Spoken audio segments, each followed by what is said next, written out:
Salut les topiens! On peut dire qu'on a rarement vu une telle effervescence dans la communauté, non pas des fans Disney, quoique, mais de manière plus générale, la communauté des coaster fans, des fans de parcs à thème à travers le monde. Et d'ailleurs, c'est la première fois aussi que l'engouement est partagé par les fans américains qui d'habitude sont plutôt très centrés sur l'activité des parcs aux États-Unis et notamment en Floride. Mais en fait, ça y est, Universal s'apprête véritablement à entrer sur le sol européen, ou du moins ils songent sérieusement, un des rares continents sur lequel Universal ne s'est pas encore installé. Ce qui est fou, c'est la chronologie des événements. Et en fait, on est là dans une sorte d'entre-deux qui a été provoqué non pas par les parcs Universal eux-mêmes, mais plutôt par l'acharnement de la communauté des fans de parcs à thème en Europe qui ont vu l'éléphant dans la pièce comme un peu le nez au milieu du visage. Jusque-là, la présence d'Universal en Europe était toujours assez discrète. Maintenant, ils ne peuvent plus tellement se cacher et ils ont dû reconnaître effectivement qu'ils s'intéressaient au territoire européen. Souvenez-vous, sur la chaîne, on avait étudié la possibilité de l'arrivée de Universal à Port Aventura, ce qui était en réalité un retour, parce que bien sûr Universal a été présent par l'intermédiaire de Port Aventura, qui d'ailleurs pendant une époque s'est même appelé Universal Port Aventura. L'hypothèse du rachat de Port Aventura par Universal pour une rénovation d'ampleur avec bien entendu en perspective l'arrivée des licences Universal sur le parc était une possibilité, puisque Port Aventura a toujours été une sorte de cœur névralgique de l'activité des parcs à thème en Europe, étant situé dans une zone que la Walt Disney Company avait elle-même envisagée comme possible lieu de développement. Là, avec vous, je vais essayer de remonter la chronologie des faits, de vous montrer comment une rumeur est devenue une réalité et comment ça s'est fait en plusieurs étapes. C'est absolument fou et c'est assez unique dans l'histoire des parcs à thème, et depuis que j'observe l'actualité des parcs, j'avais jamais vu ça. Ça a démarré sur un site qui s'appelle Orlando Park Stop, qui a fait ce qui s'était passé d'ailleurs au moment des rumeurs autour de Port Aventura, c'est-à-dire qu'ils ont publié des documents financiers qui présentaient les détails et les preuves de terrain achetés. Dès le départ, ils ont parlé d'un projet à petite échelle, puisque vous le savez, Universal n'a pas forcément la même stratégie dans les autres continents, et même sur le continent américain, Universal essaye de développer des destinations un peu plus petites. Ils envisagent par exemple d'ouvrir un nouveau parc au Texas à destination d'un public plus familial. Ils essayent aussi de se développer par exemple à Las Vegas, où ils essayent simplement d'exporter leur Universal Horror Night. Et puis, ça fait des mois, et ça avait déjà commencé aussi avec Port Aventura, que Universal dépose des noms de domaine.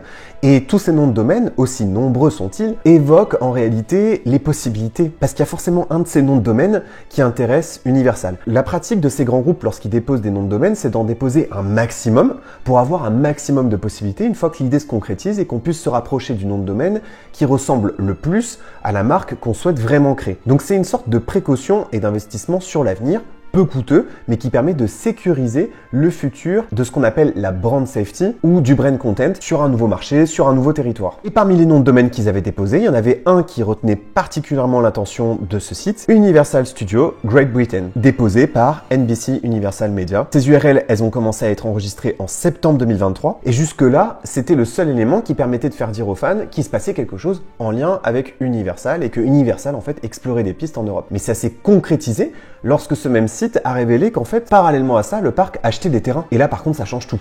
Parce qu'un nom de domaine, c'est finalement peu coûteux par rapport à un terrain. Ils ont acheté pour 271 millions de dollars en octobre 2023 des terrains pour d'éventuelles opportunités d'extension des parcs à thème. C'est Comcast qui achète ces terrains.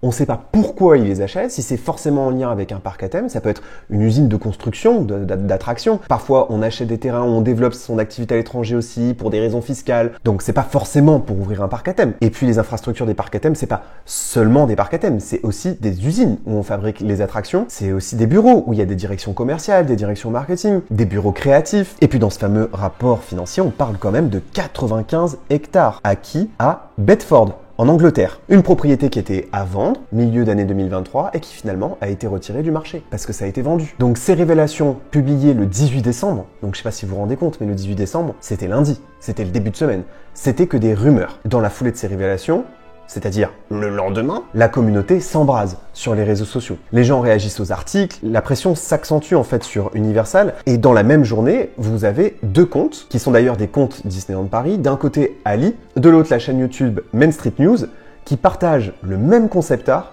d'un parc qui pourrait ouvrir en Angleterre, le fameux Universal Great Britain. Alors c'est très compliqué bien sûr de pouvoir authentifier un concept art comme celui-là, mais évidemment quand on le voit, on comprend que la superficie correspond. On reconnaît là les quelques nouveaux partis pris graphiques et artistiques des parcs Universal en ce moment lorsque eux-mêmes dévoilent des concept art. Chez Comcast, chez Universal, c'est pas du tout la même culture du secret que chez Disney. Et puis de toute façon, le renard étant pris dans les phares de la voiture, Universal a fini par dire la vérité. Voilà ce qu'ils ont confirmé par exemple à la presse locale. Bedford Indépendante, ils ont appelé Comcast et un porte-parole d'Universal Destination et Expérience a déclaré au site « Oui, nous avons récemment acquis un terrain à Bedford ». Ça aurait pu s'arrêter là sans dire quel était l'objectif, mais en fait ils sont allés plus loin dans leur explication parce que comme je vous disais tout à l'heure, c'est pas forcément la même culture du secret que Disney. Nous en sommes au premier stade de l'exploration de la faisabilité d'un parc et d'un complexe hôtelier potentiel sur ce site. Il faudra plusieurs mois avant que nous soyons prêts à prendre la décision d'aller de l'avant et nous sommes impatients de collaborer avec toutes les parties prenantes concernées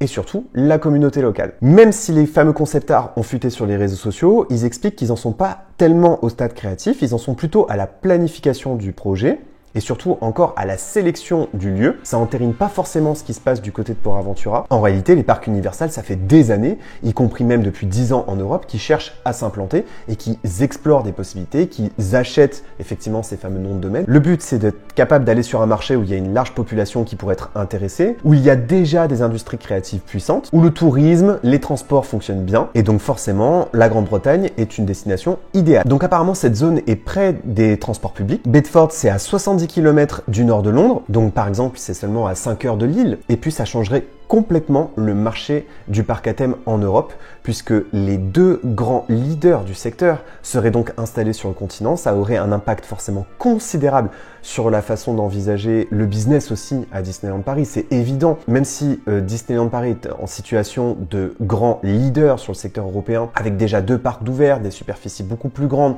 des univers beaucoup plus populaires, c'est évident que Universal va faire peser en Europe un poids qui jusque-là n'existait pas parce que malheureusement, les challengers de Disneyland Paris ne jouaient pas dans la même catégorie que les parcs Disney. Les licences Universal, bien que plus adultes, sont clairement les licences concurrentes de Disney, qui s'est parfois d'ailleurs positionné à l'époque pour racheter certaines d'entre elles. À l'époque où Warner n'avait pas encore les droits pour Harry Potter, c'était bien Disney qui était sur le dossier. En parlant d'Harry Potter, et c'est la grande question, et on le voit notamment sur les concept art partagés sur les réseaux sociaux, il semblerait pas y avoir pour l'instant le Wizarding World parce que en Europe, et notamment à proximité de Londres, il existe déjà le fameux Warner Bros. Tour, The Making of Harry Potter. Donc peut-être que l'utilisation de la licence en Europe est plus compliquée qu'il n'y paraît par rapport au territoire américain et aux différents territoires asiatiques, mais ça n'empêche pas du tout l'arrivée de licences emblématiques comme celle de Jurassic Park, Jurassic World, Shrek, pourquoi pas des attractions inspirées du prochain parc Universal Epic Universe, pourquoi pas une partie du fameux Dark Universe, des fameux monstres Universal. Ça peut ouvrir la porte aussi à l'arrivée du fameux Super Nintendo World. La seule petite réserve ou le petit bémol que je mets à tout ça, c'est que Universal l'a choisi une solution